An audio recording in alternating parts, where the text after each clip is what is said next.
Welcome to the podcast. This week, we trace the deep and evolving connection between Canada and Korea, focusing on pivotal moments that consistently occurred during the third week of January across several decades. Our history begins in the intense winter of 1951.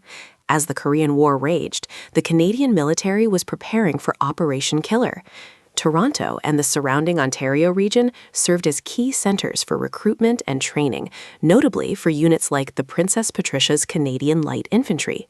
On January 15th, the Canadian government decided to deploy additional troops and reservists from Ontario.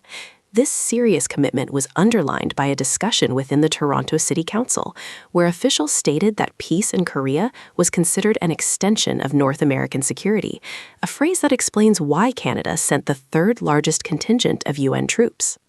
This period of military cooperation also initiated human solidarity, as early Korean immigrants and missionary descendants in Ontario began forming support groups for war veterans.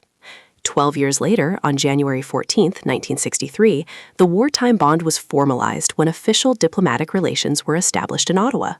In Toronto, this milestone was met with celebration. Korean students and missionaries organized gatherings around the Catholic Information Center, launching Korean language masses and cultural meetings. These groups would eventually grow into the organized Korean community that became the foundation for the St. Andrew Kim Catholic Church. The shared history deepened further on January 14, 1971. The Ontario provincial government adopted a new industrial strategy that designated Korea as the nation expected to form the closest complementary relationship with Ontario manufacturing within the next decade. This forecast proved accurate. By the late 1970s, Korean corporations used Toronto as their North American gateway, structuring cooperation in sectors like automotive, electronics, and machinery.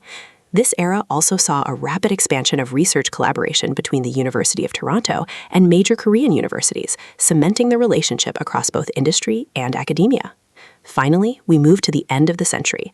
On January 18, 1998, as the Korean government announced an emergency economic conference during the IMF crisis, the Toronto Korean Association was one of the most proactive respondents.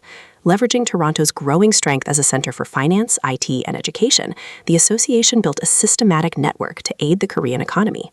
This experience transformed the crisis into an opportunity, designing a new pattern of bilateral economic cooperation that laid the groundwork for expanded investment and cultural exchange in the early 2000s. The history between Canada and Korea is one of shared sacrifice, diplomatic institutionalization, and continuous economic evolution, all rooted deeply in places like Toronto. Join us next time for a deeper dive into these historical milestones. Please view the full article on our website or listen to the full podcast on YouTube.